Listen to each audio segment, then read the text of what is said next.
हरे कृष्णा। भगवान के श्री चरणों में निहित कमल चिन्ह का भाव। वैसे भगवान के रामावतार, वामनावतार, विष्णु, नारायण आदि स्वरूपों के चरणों में भी चिन्ह के रूप में कमल है, परंतु भिन्न भिन्न अवतारों के चरणों में जो कमल का चिन्ह है उनके दल और वर्ण में पर्याप्त अंतर रहता है। भगवान श्री कृष्ण के चरणों में कमल का जो चिन्ह है उसमें 16 दल हैं। इस कमल का रंग ललाई लिए हुए गुलाबी है। इस कमल के चिन्ह के ऊपर लगे रज कणों के स्पर्श मात्र से ज्ञान की प्राप्ति होती है। कमल ज्ञान का ही प्रतीक है। ये भगवान के चरणों में संलग्न जो रज कण हैं वे बाह्य रूप से भी जड़ नहीं है। रज कणों का जो भाग भगवान के चिन्मय चरण तलों में चिपका रहता है वह चिन्मय ज्योतिर्मय तो हो ही जाता है। इन रज कणों का ऐसा कल्याणकारी प्रभाव है कि यदि इनका कहीं भूल से अथवा किसी भी प्रकार से स्पर्श नेत्रों से हो जाए तो माया का नेत्रों में लगा कीच सदा सदा के लिए स्वच्छ हो जाता है। उस महाभाग्यवान की नेत्र ज्योति में फिर सर्वत्र जागृत स्वप्न सभी कालों में भगवान के परम मंगलमय रूप की अलौकिक झांकी ही भरी रहती है। ऐसे भक्त के लिए भगवान स्वयं अपने मुख से कहते हैं, मैं उस अपने भक्त के पीछे इसलिए घूमता हूँ कि उसकी चरण रज मुझ पर पड़ती रहे और मैं उस चरण रज से पवित्र होता रहूं। यह तो सर्वविख्यात है कि भगवान ने अपने सखा एवं भक्त सुदामा के चरणों की धोवन को स्वयं तो पान किया ही, उसे अपनी सभी पटरानियों को भी पिलाया था। उन्होंने उस चरण धोवन को अमृत की तरह अपने द्वारका धाम के सभी महलों में ऊपर नीचे सर्वत्र छिड़का था। जिन द्वारकानाथ भगवान के पादोदक के पान से मनुष्य पूर्व जन्मों एवं इस जन्म के सभी पापों से छूट जाता है, जो पादोदक अपुनर्भव गति प्रदान करने वाला है, वे भगवान द्वारकाधीश स्वयं अपने चारों भुजाओं से अपने सखा भक्त सुदामा का चरणोदक तीर्थ जलवत अपने पर छिड़क रहे हैं। यह भक्त वत्सलता का अप्रतिम उदाहरण ही तो है। श्रीमद् भागवतम में लिखा है, महात्माओं की चरण धूलि को मस्तक पर छिड़के बिना कल्याण कदापि नहीं होता।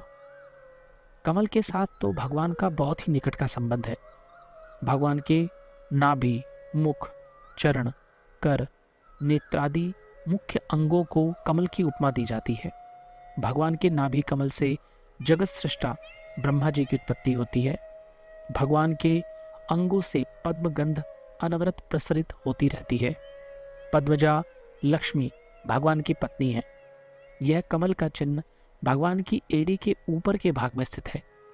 कमल के ऊपर वज्र है। कमल के पार्श्व में अंकुश का चिन्ह है और सर्वोपरि ध्वजा फहरा रही है। भगवान के लाल लाल अति सुकोमल चरण तलों पर भिन्न भिन्न वर्णों के ये चिन्ह अतीव मनोहर लगते हैं। वैसे कमल लाल वर्ण का है, परंतु भगवान के चरणों के रंग में इसका वर्ण मिलकर एकाकार नहीं हो जाए, अतः इसमें पीलापन और नीलिमा झाई मारती रहती है। भगवान के चरणों में यह हरिताभ दृष्टिगोचर होता है। इसी प्रकार छत्र पीले वर्ण का, वज्र श्वेत शुभ्र कर्पूर गौर वर्ण का एवं अंकुश श्याम वर्ण का, इस प्रकार सभी चरण चिन्ह अलौकिक शोभा का प्रकाश करते हैं।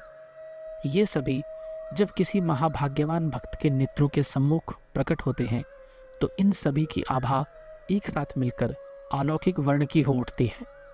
इनकी पृथक पृथक आभा भी एक दूसरे पर पड़कर अति अद्भुत सौंदर्य सृजन करती है। भगवान के चरण चिन्ह सभी को सब समय नहीं दिखते।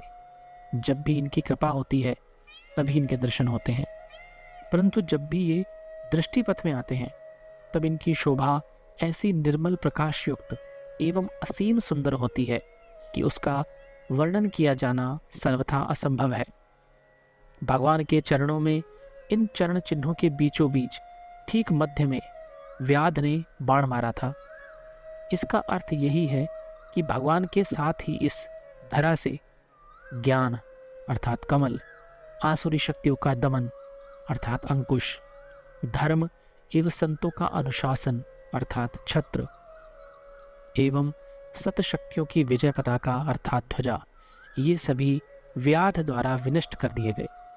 भगवान के चरणों में जो षोडश दल कमल का चिन्ह है, वह भगवान के पुत्र विश्व सृष्टा ब्रह्मा जी का निवास स्थान है। श्री ब्रह्मा जी ही संपूर्ण लोकालोक और देवगणों के पिता माता दोनों ही हैं। अतः इस कमल के चिन्ह में से सभी देवगणों के दर्शन होते रहते हैं। यह कमल का चिन्ह ऐसा निर्मल दर्पणवत है जिस पर समग्र विश्व सृजन का प्रतिबिंब अंकित है। संपूर्ण विश्व ब्रह्मांड भगवान अच्युत के चरणों में ही तो है।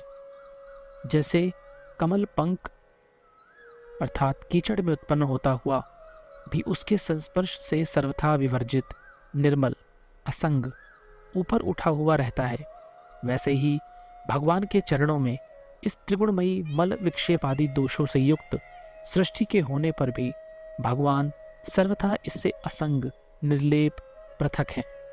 यही भगवान के श्री चरणों में कमल चिन्ह का भाव है। हरे कृष्ण।